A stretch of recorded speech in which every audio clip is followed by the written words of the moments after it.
कैसी महिला जो उस पे इतना अत्याचार किया गया, जो कल सब जो उसका अपना जो विनम्र था वो खो कर खुद का जो अपना एक ऐसा रूप धारण कर ली जो आगे चल के वो डाकू बन गई। आखिर वो कौन सा महिला है, आज सारा चीज़ बात होने वाला है। जय भीम, नमो बुद्धाय। मैं मेघलाल बौद्ध, आप देख रहे हैं त्रिशरण लाइव टीवी।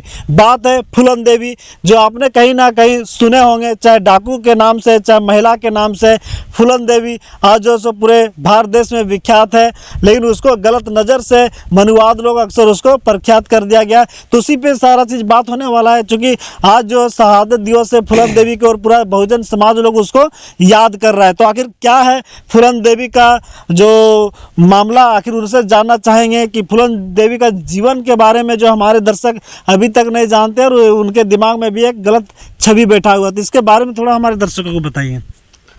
सबसे पहले हमारे इस भारत देश में, हमारी इस पावन धरती पे जन्मे तथागत गौतम बुद्ध के चरणों में कोटि कोटि नमन करते हुए, इसके साथ साथ हमारे इस भारत देश में महिलाओं के लिए परसौती अवकाश दिलाने वाले, महिलाओं के संरक्षण का अधिकार दिलाने वाले, महिलाओं को समानता का अधिकार दिलाने वाले वैसे बाबा साहब डॉक्टर भीमराव अम्बेडकर के चरणों में कोटि कोटि नमन करते हुए, इसके साथ साथ सभी हमारे बहुजन समाज में जन्मे सभी, समय समय पर जन्मे सभी संत गुरुओं को मेरे तरफ से नमो बुद्धाय, जय भीम, क्रांतिकारी नीला सलाम। सभी ऑडियंस को मेरे तरफ से फिर से आप लोगों को नमो बुद्धाय, जय भीम। और सबसे पहले मैं आज के दिन जो है ये वीडियो जो बन रहा है ये फूलन देवी के ऊपर बन रहा है, और फूलन देवी के ऊपर ये बनाना इसलिए ज़्यादा मैं आवश्यक समझता हूँ, ज़रूरी समझता हूँ, क्योंकि जो अभी मणिपुर में जो घटना घटी है, ये मणिपुर में जो घटना घटा है, ये घटना से हमको लगता है कि इससे कुछ प्रेरणा लेना चाहिए फूलन देवी से। और जो फूलन देवी के साथ की गई थी, यही आज जो है मणिपुर में आदिवासी लड़की के साथ किया गया है। तो अब जो है महिलाओं को, लड़कियों को जो है फूलन देवी बनने का समय आ चुकी है, क्योंकि इस देश में महिलाएं सिर्फ घूंघट ओढ़ के जो है, सिर्फ अपने घर में जो है चोली ओढ़ के, घूंघट ओढ़ के सिर्फ घर में जो है चूल्हार चौकी करने में बिजी नहीं, बल्कि लड़ाई भी अपना लड़ने के लिए तैयार होना पड़ेगा, जिस तरह से फूलन देवी ने अपना लड़ाई को लड़ी थी। फूलन देवी का जन्म जो है 10 अगस्त होता है 1963 को, दिन में उसका जन्म होती है। उसके उत्तर प्रदेश का एक ज़िला है, उस ज़िला में उसका जन्म होता है, और उस ज़िले में जो है जन्म जब होता है वो तो एक बेहद ही गरीब परिवार में उनका जन्म होती है, और उतना गरीबी से बहुत ज़्यादा वो जूझ रही होती है। और उसी दरमियान में उसका चाचा जो है, उसका चाचा अपना पिता, उसका पिता का ज़मीन को हड़प लेती है, और उसी बीच से सोच सकते हैं कि उस समय उसका एज जो है 10 साल की थी, और 10 वर्ष की उम्र से जो है वो पूरा तरह से परेशानी झेलती है। और 10 साल के उम्र में वो इतना निडरता और इतना हिम्मत रखती है कि वो अकेले जो है उस खेत में आंदोलन करने के लिए बैठ जाती है।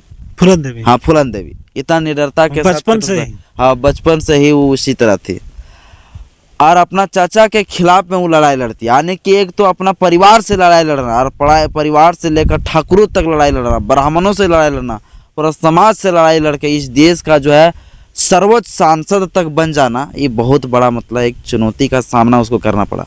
सांसद तक बन गई, जिसके साथ बलात्कार किया गया। तो वो समय जब उसका जन्म हुआ तो बहुत गरीब परिवार में हुआ, उनके साथ जो उसका चाचा लोग भी पहले शोषण किया। इसके साथ जो है जब इस चीज़ को देखे उसका पिताजी भी बहुत गरीब परिवार से थे, वो मात्र 10 से 11 वर्ष की थी।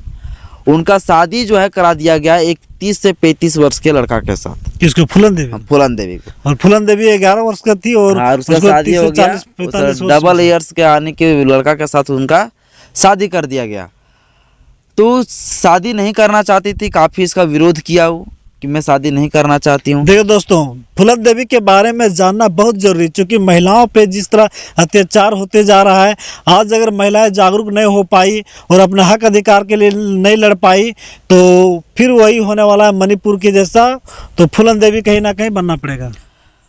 तो वो जो है 10 से 11 वर्ष में उसका शादी जब करा दिए गए, सेट हो गया, तो वो शादी नहीं करना चाहते थे, लेकिन एक समाज का उसका प्रेशर था, शादी उनको करना ही पड़ी। अंत में जो वो जाके शादी कर लिया। शादी जब कर लिया तो उनके साथ जो है हवस जिस तरह मिटाते हैं उस तरह से उनके साथ हवस मिटा रहे थे। कोई पति पत्नी के जैसा रिलेशन में वो नहीं रहते थे। उसके साथ जो है लगातार समझ लीजिए एक बलात्कार की तरह किया गया। उसके साथ उसका पति भी समझ लीजिए उसको बलात्कार किया, क्योंकि वो बिना इच्छा के मर्जी से अगर हो जाता है तो समझ लीजिए वो बलात्कार कहलाता है। तो वो बलात्कार समझ लीजिए उसके साथ हुआ। इसके अरे बाद 11 वर्ष की बच्ची और वो कहाँ किसे 33 वर्ष के, वो 35 वर्ष के थे उसका हस्बैंड। तो जो है उसके साथ बलात्कार हुआ, तो उसको इच्छा, जब वो बीमार गिर जाती थी तो उसको जो ला के इसका घर छोड़ देते थे, इसका मैके आने के फूलन देवी को अपना घर छोड़ देते थे मैके। इसी तरह से उसके साथ काफ़ी बार हुआ। इसके बाद वो जो है ठान लिया कि अब मुझे जो है नहीं जाना है वहाँ पे, अपना घर में ही रहने लगी वो, और अपना पिताजी का हाथ थामा, चूँकि बहुत ही गरीब परिवार से थी, काम वाम भी करती थी। बहुत सारे ऐसे मजदूरी है जो मजदूरी वो क्या करती थी। उस समय पे जो है राजपूत लोग, जो है ब्राह्मण लोग, जो ठाकुर लोग हैं, ये लोग काफ़ी ज़्यादा उनके साथ छेड़छाड़ उस समय से ही करते थे लोग। इसके बाद होता क्या, उसी दरमियान में उसका जाति को लेकर, हाँ जाति को लेकर, सिर्फ छोटा जाति को लेकर। अब जो उसी समय उसी दरमियान में जो उसका जो हस्बैंड था, वो हस्बैंड उसका शादी कर लेते हैं दूसरा से। अब शादी, फूलन देवी को छोड़ के दूसरे के साथ। हाँ तो शादी कर लेते हैं। तो घर से प्रेशर था इनको, और इनका जो भाई था फूलन देवी का, वो जो उसको ले जाके पहुंचा देते हैं वहाँ पे, फिर उसका ससुराल। लेकिन वहाँ पे पहले ऑलरेडी वो शादी कर चुके होते उसके हस्बैंड, तो उसको रखना भी नहीं चाहते। तो दोनों वाइफ हस्बैंड जो है आने की फूलन देवी को वहाँ से मार पीट के गाली गुप्ता करके वहाँ से काफ़ी ज़्यादा शोषण करता है उस समय में फूलन देवी को, और वहाँ से भगा देती है। अब अंत में फिर अपना मैके ही में रहने लगती है। फिर यहाँ से रहते रहते इसी दरमियान में काम धाम कुछ करने जाती है जब तो उस समय ठाकुर लोग के घर में जब काम करने जाती है तो ठाकुर लोग क्या करते हैं, उनको सैलरी नहीं देता है, समय पर पैसा नहीं देता है फूलन देवी को। हाँ, तो इसी को लेकर जो है काफ़ी ज़्यादा जो है उन के बीच में टकराव थे। चूँकि एक फूलन देवी की इतना हिम्मत और इतना निडरता वाली लड़की थी कि किसी से वो डरती ही नहीं थी, वो डायरेक्ट लड़ाई लड़ती थी। तो ये एक प्रकार का प्रतीक है, एक प्रकार का जो है प्रेरणादायक कहानी है कि इस चीज़ को अगर प्रेरणा अगर ले लेगा तो आज की महिलाएं भी जो है, आज की महिला जागरूक हो जाएगी, और आज की महिला जो अपने आप को कमज़ोर समझती है वो अपने आप को कमज़ोर नहीं समझेगी अगर इस चीज़ को प्रेरणा कर, इस कहानी को अधिक बढ़िया से पढ़ लेते हैं, सीख लेते हैं। तो उसके साथ काफ़ी ज़्यादा शोषण होता है। एक समय आता है उसके साथ इतना शोषण हो जाता है कि उनको जो है 1 सप्ताह तक उसको जो है नंगे जो है अपना एक बंगले में, एक घर में रखता है फूलन देवी को। कौन रखता है? ठाकुर लोग रखता है, और उनके साथ रोज बलात्कार होता है, रोज बलात्कार होता है। इसके बाद जो उसको नंगा घुमाया जाता है, जैसे मणिपुर में घुमाया गया। नंगा घुमाना मतलब देखे थे कि पानी लेने गए थे वहाँ से, उसके साथ काफ़ी शोषण हुआ। तो एक नहीं, काफ़ी, मान लीजिए 10 दिन तक उसको एक रूम में बंद करके रखा गया, नंगा करके उसके साथ रोज बलात्कार करना। तो ये कितना बड़ा मतलब कृत्य समझ सकते हैं। तो इस तरह से समझ सकते हैं पूरा जो है हमारा मणिपुर में जो घटना घटा है उस पर पूरा ये आधारित है, इसी प्रकार से ये मिलता जुलता है। तो उसके साथ इस तरह से जब किया गया, बहुत ज़्यादा ओवर हो गया। अब इस लड़ाई लड़ता कैसे, जब पुलिस प्रशासन के पास आया, मतलब प्रशासन के पास भी गए। उस समय बड़े बड़े लोगों का पूरा वर्चस्व था, जाति प्रथा। भारत देश आज़ाद हो गया था, भारत देश का संविधान भी लागू हो गया था, सब कुछ हो गया था, लेकिन इस देश में जो है फिर भी वो राज व्यवस्था जो चलता है वो राजों का ही राज वहाँ चलता था। और बहुत जगह था ये ऐसा सिस्टम। अपने आप को जो कथित तौर पे कहने वाले कि हम ये उच्च जाति का छोटे जाति को कीड़ा मकोड़ा समझता है, इसी वजह से उसको उस तरह मतलब उसको झेलना पड़ा। जब सांसद बनी तो सांसद बनने के बाद नहीं, तो उसको जो डाकू बनने का क्या रोल रहा है? तो डाकू बनने के पहले सुनिए कहानी को, अभी कहाँ हम पूरा गए हैं, अभी कहानी स्टार्ट हुआ है। हाँ, बताइए। तो हुआ क्या, देखिए तो उनके साथ इस तरह से बलात्कार किया गया, इस तरह से शोषण किया गया, ठीक ना। तो वो काफ़ी भटकी किसी से हेल्प लेने के लिए। एक गांव में पंचायत का ठाकुर भी चलते थे, मुखिया टाइप का, उससे भी उन्होंने जब गया तो उन्हीं के विपक्ष में खड़ा हो गया कि ये लड़की का चरित्र अच्छा नहीं है, ये अपना चचा से लड़ाई करते हैं, ऐसे वैसे। यानी उस लड़की को ही, फूलन देवी को साथ ही मतलब दुर्व्यवहार किया गया, उनके साथ ही शोषण किया गया, कहीं भी उसको न्याय गलत ठहरा दिया उसको। हाँ, उसी को गलत ठहरा दिया गया। प्रशासन से हेल्प लेना चाहिए, वहाँ भी उसको कोई कोऑपरेट नहीं मिला। अंत में उनको डाकू बनना पड़ा। आज बोलते हैं लोग डाकू कहते, वो डाकू नहीं, वो साक्षात देवी है। इस महिलाओं को निडरता को हिम्मत देने वाली एक प्रेरणादायक, वो एक सिंबल है। कितने लोगों ने उसके साथ? बहुत लोगों ने किया, लेकिन उन्होंने जो गिनती के अनुसार से जिन लोगों को मारा वो 22 लोगों को मारा। इसके स्पष्ट पता चलता है कि ये 22 लोग थे जो मतलब उसके साथ दरिंदगी के साथ उसको जो है बलात्कार किया। तो ये कहानी इस तरह से है। फूलन देवी 11 वर्ष की थी, उसमें ससुराल गई, फिर वहाँ पे निकाल दिया गया। और वहाँ पर जो बड़े जाति के लोग, उसमें जो ठाकुर लोग थे, उन लोग 22 लोग ने लगभग उसके साथ कई दिनों तक बलात्कार किया, उसको नंगे घुमाया गया। और जब पानी लेने गई तो वहाँ पर भी उसको छोटा जाति समझकर पूरा इतना शोषण किया, उसको नंगे कई दिनों तक रखा, खाने पीने को कुछ भी नहीं दिया। तब जाके इतना जब शोषण हुआ, जब इसको कहीं से इंसाफ नहीं मिलने लगा, उस समय तब उसको एक ही शरण में जाना था, डाकू की ओर, यही ना। उसको डाकू नहीं बोल सकते हैं, उसको हम लोग डाकू बोलते हैं। सभी लोग देखते हैं फेसबुक में भी, चाहे यूट्यूब हो चाहे ट्विटर हो, हर जगह डाकू लिखा होता है। मान लीजिए किसी के साथ कोई बलात्कार करता है और अपना न्याय के लिए लड़ाई लड़ रही हो, तो उसको डाकू कैसे कर सकते हैं? अपना इंसाफ पाने के लिए हम लोग को भी इस लैंग्वेज को सुधारना पड़ेगा, क्योंकि हम लोग डाकू नहीं कर सकते हैं, वो डाकू नहीं है। क्योंकि मान लीजिए उसको हर जगह कहीं भी जो है उसको न्याय नहीं मिला, तो अपना न्याय मिलने के लिए बोलते हैं, तथागत गौतम बुद्ध भी कहते थे अत दीपो भय, है ना। इस तरह से मान लो अपना स्वयं का रक्षा करना चाहिए। देखो गाड़ी में भी लिखा होता है यात्रीगण अपना सामान का स्वयं करे। तो मान लीजिए उसका रक्षा कोई करने वाला नहीं है, तो अपना रक्षा खुद किया हो। और अंत में उसका मजबूरी था कि उनको हथियार उठाना पड़ा। और एक शादी का समारोह था जिसमें वो सभी लोग थे, वहाँ मौजूद थे ठाकुर लोग। और उसी समय उनको लोगों को जो है सबको लाया गया एक नदी के किनारे, और उसको हाथ उठा के एकदम धड़ धड़ के इसको पूरा 22 लोगों का गोलियां चला के जो है मर्डर कर दिया। ये उसका कहानी था डाकू बनने का। लोग कहते हैं डाकू है, लेकिन डाकू नहीं, बल्कि वह एक प्रकार का न्याय लेने के लिए वो इस काम को किए, वो इंसाफ लेने के लिए ऐसा किए। वो ये चीज को दिखा दिए लोगों को कि जब कोई कुछ नहीं से हेल्प करेगा तो नारी जो है अपना रक्षा खुद कर सकती है। जब कोई पुरुष साथ नहीं देगा, कोई प्रशासन साथ नहीं देगा, तब महिलाएं भी कमजोर नहीं है, महिलाएं भी कुछ कर सकती है। और ये चीज़ का हिम्मत देने के लिए, चूँकि देखिए लड़कियां काफ़ी है इस देश में, काफ़ी लड़कियां मरते रहती है बलात्कार के लिए, काफ़ी लड़कियां सुसाइड करती है।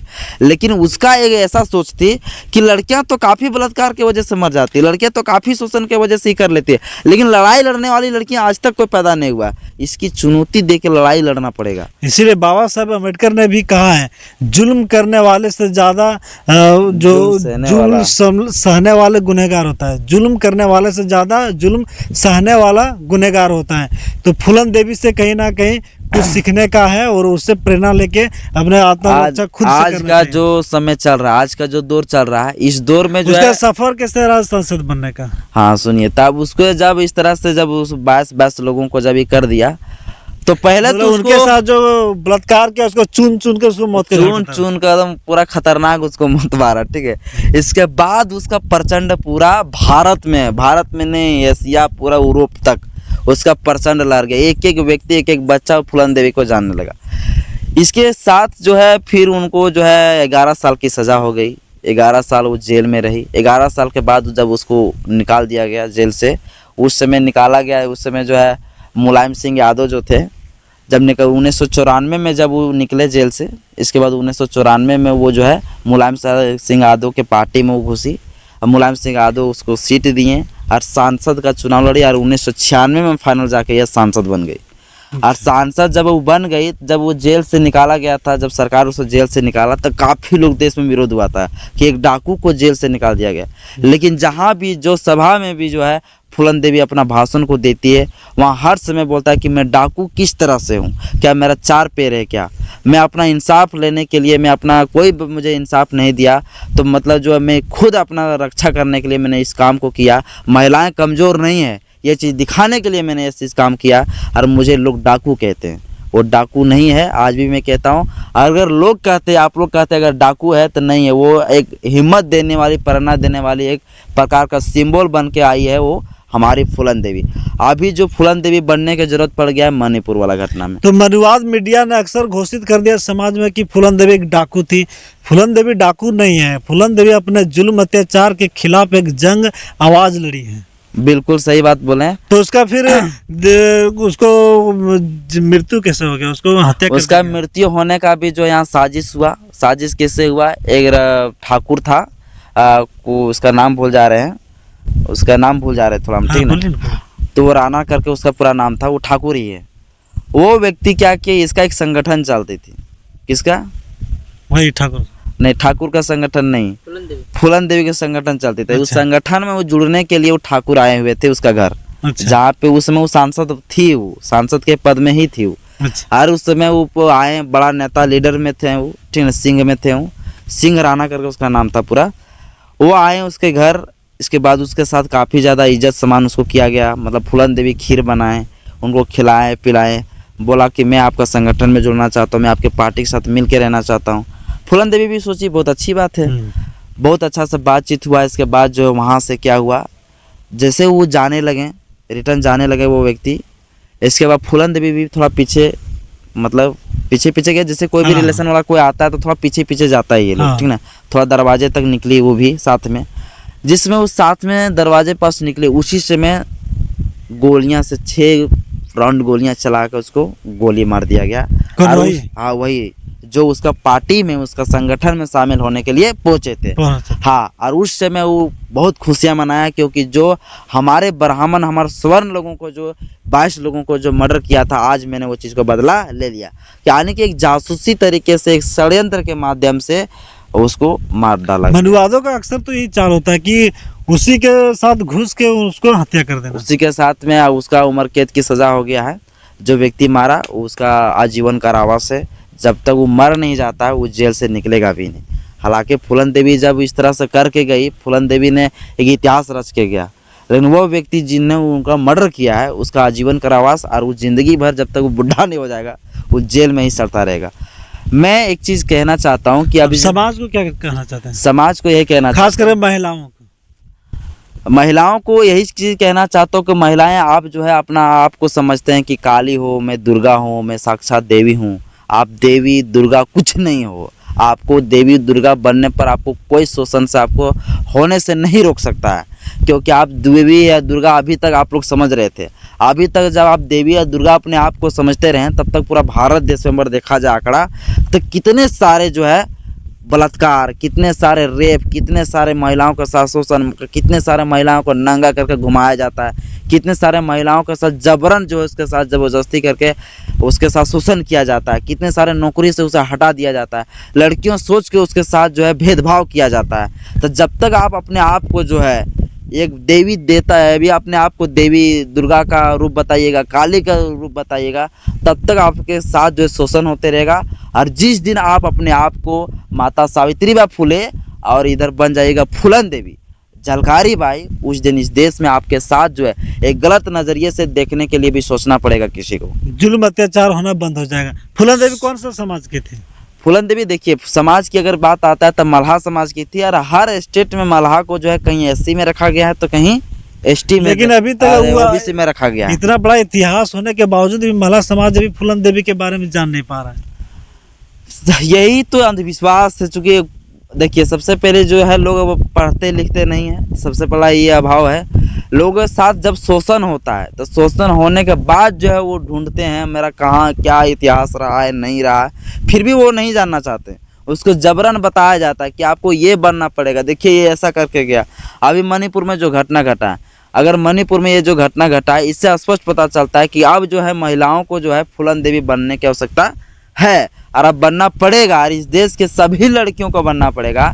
क्योंकि सरकार के पास जो सत्ता पे बैठे हैं, सरकार को अगर इंसाफ तो करेंगे नहीं। हाँ, वो इलीगल देगा नहीं, इलीगल तरीके से आपको तो राइट्स देगा नहीं, इलीगल तरीके से आपको बंदूक वंदूक तो देगा नहीं सुरक्षा करने के लिए। अंत में आपको जो है यही बनना पड़ेगा। और जो मणिपुर में जो घटना घटा, इससे स्पष्ट पता चलता है कि देख लीजिएगा, 1 से 2 महीना के अंदर, मैं स्पष्ट में बताता हूँ, 1 से 2 महीना के अंदर मैं बता रहा हूँ कि इस देश में बहुत बड़ा एक आतंकवाद संगठन बनेगा। और ये आतंकवाद संगठन इस जो ब्राह्मण लोग, ठाकुर लोग, जो छोटी जाति को सिर्फ छोटा समझ कर शोषण कर रहा है, इन लोगों को चुन चुन कर मारेगा। क्योंकि वो समय था, और वो समय जब आदिवासियों जुल्म अत्याचार जब होने लगे, कोई नहीं इंसाफ देने लगे, हाँ। तो अपना अधिकार पाने के लिए, अपना जो जुल्म शोषण के खिलाफ कुछ ना कुछ उन लोग कदम उठा सकता है। लेकिन इस पर सरकार की ओर ध्यान देना चाहिए। हम लोग जो सो हिंसा का विरोध करते हैं और संवैधानिक तरीके का वहाँ के जनता को लड़ना चाहिए। संविधान पूरा भारत देश में लागू है, राष्ट्रपति महोदया भी है, एसटी समाज का पूरा देश जो सो मणिपुर के सपोर्ट में है कि वहाँ का सब जो सो शांतिपूर्वक बनाए रखे और वहाँ का जो शांति बनाकर वहाँ का संविधानिक तरीके अच्छा, से जो अत्याचार के उस पे अच्छा, बिल्कुल होना सही चाहिए। बात बोल रहे हैं। संविधान रहा ही नहीं, क्योंकि संविधान अगर रहता चलिए नहीं, चलाने वाला ही मनुवाद लोग संविधान बात को वही चला है रहा है, सर। तो फिर उस पे इंसाफ अम्बेडकर किसे बोले मिले? थे कि संविधान चाहे जितना भी बुरा हो, लेकिन लोग अगर लागू करने वाला अच्छा होगा तो संविधान अच्छा साबित होगा। संविधान चलिए चाहे जितना भी अच्छा हो, लागू करने वाला लोग यदि होंगे बुरा, तो बुरा ही साबित चलिए होगा। धन्यवाद। और इसके साथ एक चीज और, मतलब जो है 100 दिन के बकरियों जिंदगी जीने से अच्छा एक दिन शेर का ही जिया जाए। इस तरह से जुल्म और शोषण नहीं सहना चाहिए। सभी महिलाएं आप फूलन देवी बनने के लिए आप लोग तैयार हो जाइए। चलिए। इसी शब्दों के साथ आप लोगों का नमो बुद्धाय, जय भीम, जय भारत, जय संविधान, जय विज्ञान। धन्यवाद। ये हमारे कीर्ति बौद्ध जी थे और इनका खुद का जो है चैनल चलता है, तो इनका दोस्त चैनल जो संविधान का ज्ञान देते हैं और इस फूलन देवी के बारे में अपने जीवन में, अपने चरित्र जीवन में उतारिए। खास करके महिलाएं सब, जब तक आप फूलन देवी के बारे में समझेंगे तब तक इस तरह का अपना शोषण अधिकार जो अपना अधिकार है नहीं ले पाएंगे, और साथ ही साथ जो अपने जो अत्याचार जुल्म होता है उसके विरोध आप खड़ा नहीं हो सकते।